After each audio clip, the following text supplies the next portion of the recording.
இப்போ நீங்கள் பார்க்குற விளக்கு பார்த்தீங்கன்னா சப்த கன்னி விளக்கு. அதாவது இப்போ வந்திருக்க விளக்குலேயே பார்த்தீங்கன்னா எனக்கு ரொம்ப ரொம்ப பிடிச்ச விளக்கு பார்த்தீங்கன்னா இந்த சப்த கன்னி விளக்கு தான்.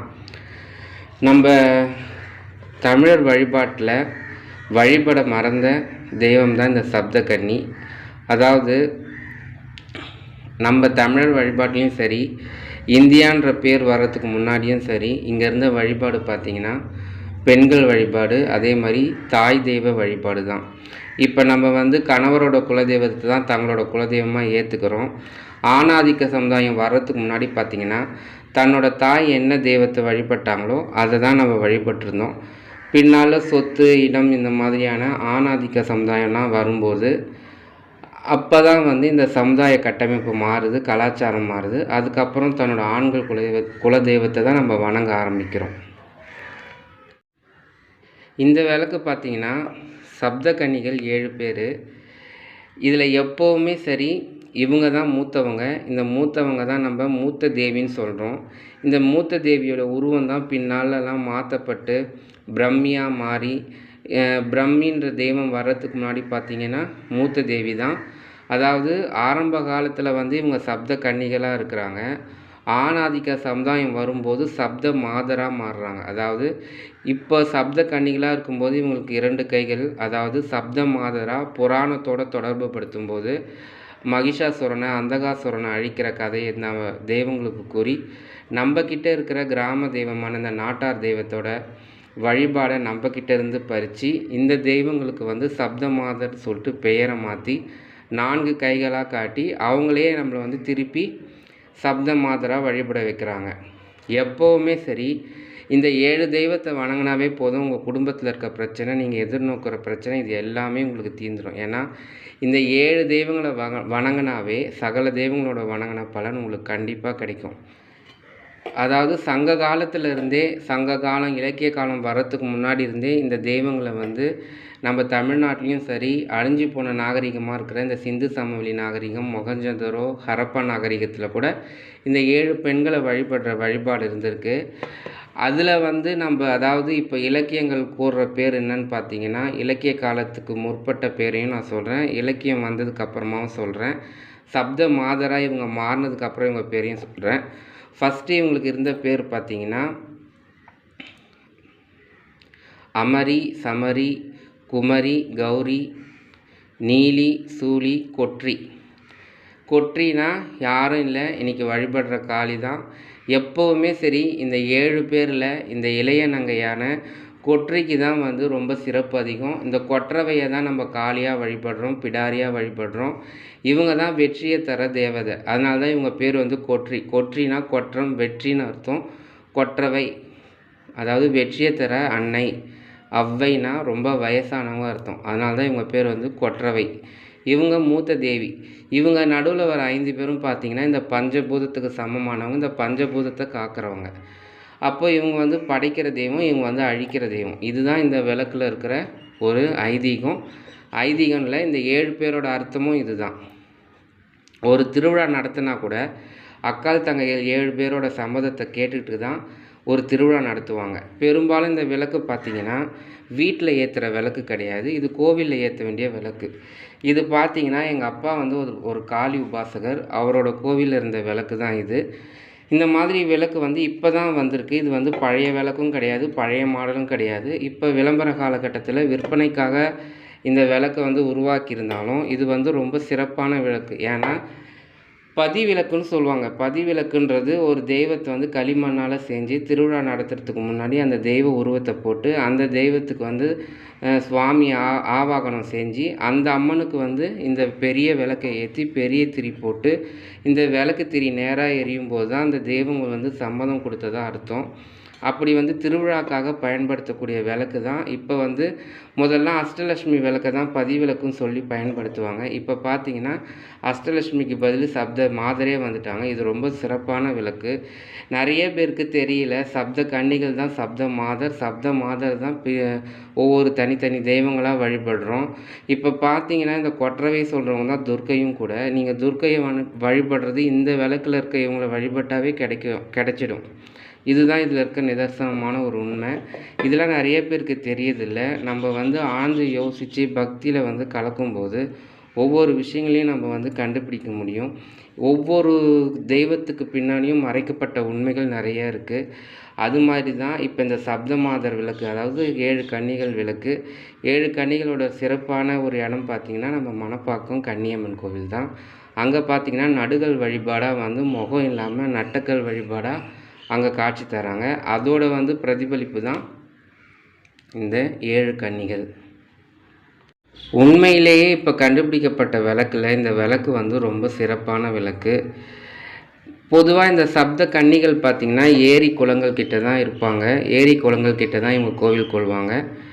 பிற்காலத்தில் ஆணாதிக்கம் வந்ததுக்கப்புறமா இவங்களோட காவல் தெய்வமாக யார் இருக்காங்கன்னு பார்த்தீங்கன்னா சிவபெருமானோட அம்சமாக வீரபத்திரரும் விநாயகரும் இவங்களுக்கு காவல் தெய்வமாக பிற்காலத்தில் வந்து செதுக்கப்பட்டிருப்பாங்க.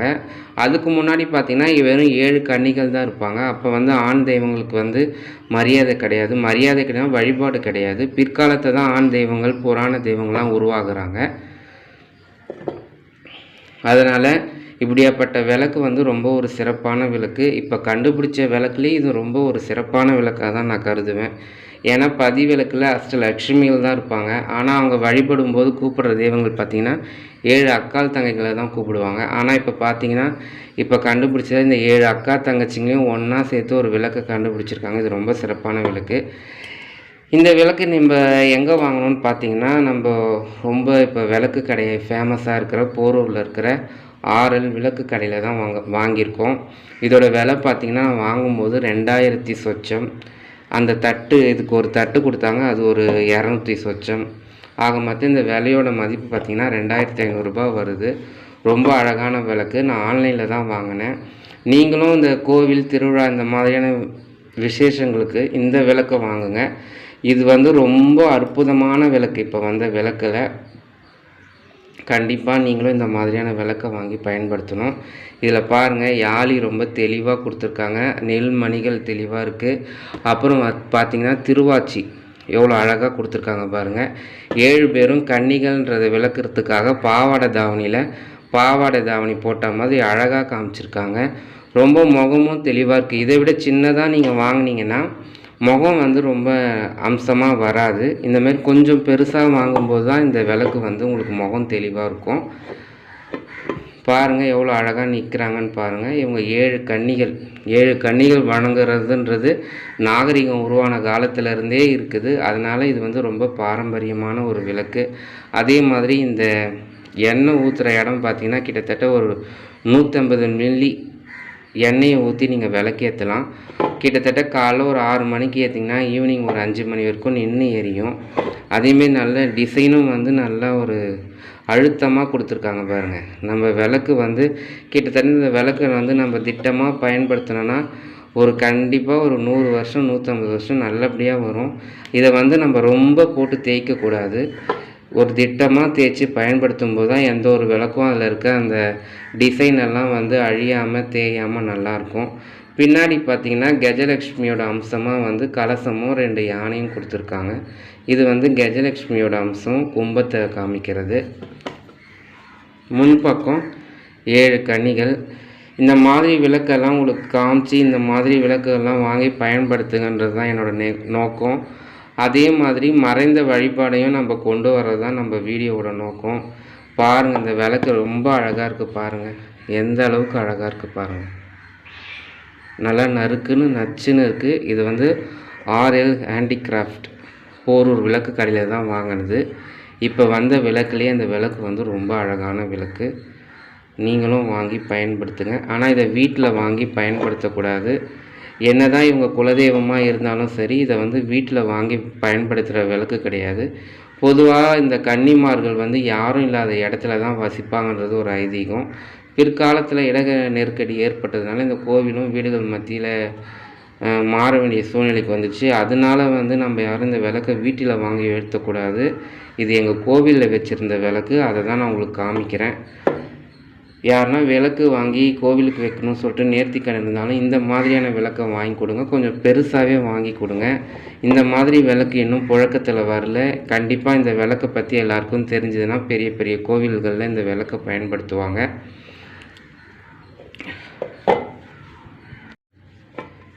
எப்பவும் போல் நம்ம வீடியோவில் இந்த விளக்குக்கு எப்படி மஞ்சள் குங்குமம் வச்சு அழகுபடுத்துறதுன்றதை நான் இப்போ காமிக்கிறேன். என்னோடய வீடியோ பிடிச்சிருந்தா சப்ஸ்கிரைப் பண்ணுங்கள், கமெண்ட் பண்ணுங்கள். உங்களுக்கு ஏதாவது டவுட் இருந்தாலும் கமெண்ட் பண்ணுங்கள். என்னோடய வீடியோ சேனலோட டிஸ்கிரிப்ஷனில் கொடுத்துருக்கேன் என்னோடய நம்பர், அதுக்கும் வாட்ஸ்அப் பண்ணுங்கள். உங்களுக்கு ஏதாவது சந்தேகம் இருந்தால் எனக்கு தெரிஞ்ச வழிகளை உங்களுக்கு கூறுறேன். இப்போ நம்ம எப்படி இதுக்கு மஞ்சள் குங்குமம் வைக்கிறதுன்னு பார்க்கலாம். எப்போவுமே ஒரு விளக்கை வந்து ஒரு ஒரு ஒரு பெண்ணாக கருதணும். எப்போவுமே விளக்குக்கு மஞ்சள் குங்குமம் வைக்கும்போது கீழே இருந்து தான் வச்சுட்டு வரணும். அதே மாதிரி தான் நானும் இப்போ வைக்கிறேன். நீங்களும் அதே மாதிரி பழகிக்கோங்க. முதல்ல இதை 2 பாதமாக நினச்சி 2 காலாக நினச்சி இதுக்கு வைக்கிறோம். ரெண்டாவது 2 கையாக நினச்சி இந்த இடத்துல மஞ்சள் குங்குமம் வைக்கிறோம்.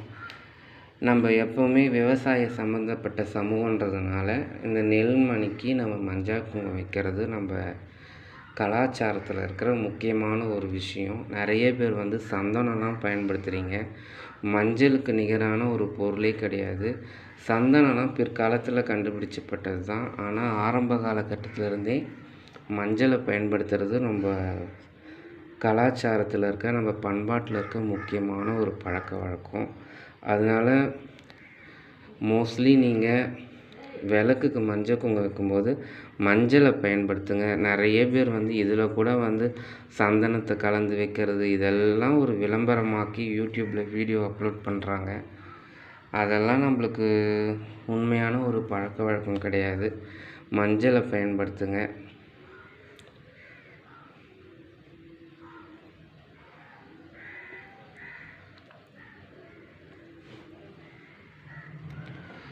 என் கைக்கு எப்போவுமே கொஞ்சம் பெருசாக வைக்க தான் வரும். அதனால் தப்பாக எடுத்துக்காதீங்க. எப்போவுமே ஒரு விளக்கு பார்த்திங்கன்னா மங்களகரமாக இருக்கணும். அப்போ மஞ்சளை கொஞ்சம் அதிகமாக பயன்படுத்தி வைங்க. அதேமாதிரி விளக்கு தேய்க்கும்போது எலுமிச்சம்பழத்தில் தேய்ங்க. எலுமிச்சம்பழத்தில் தேய்ச்சிங்கன்னா தான் விளக்கு வந்து வெள்ளையாக இருக்கும். புளியில் தேய்ச்சா கூட அந்த அளவுக்கு ஒரு பளிச்சுன்னு வராது. அதனால் வந்து எலுமிச்சம்பழத்தில் தேய்ங்க. எப்போவுமே வந்து விளக்குக்கு பின்னாடியும் மஞ்சள் குங்குமம் வைக்கணும்.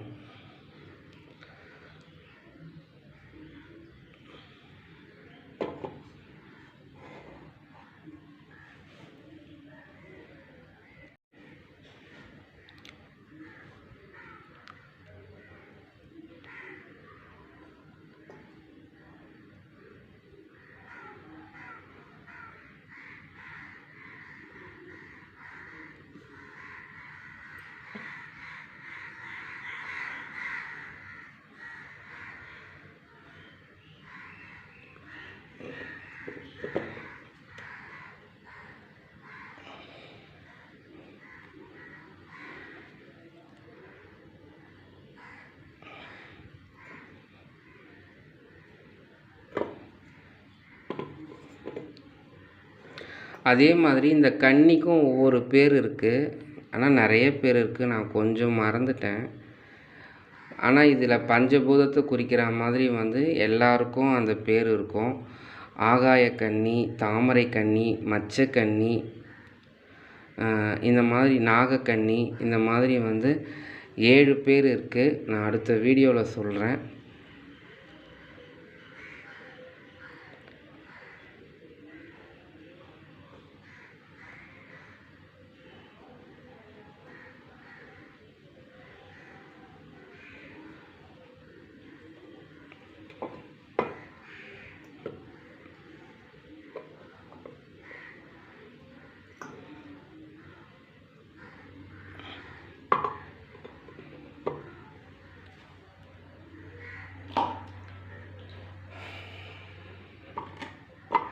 இப்போ பாருங்கள், நம்ம எப்பவும் வைக்கிற முறையில் அழகாக வந்து மஞ்சள் குங்குமம் வச்சிட்டோம்.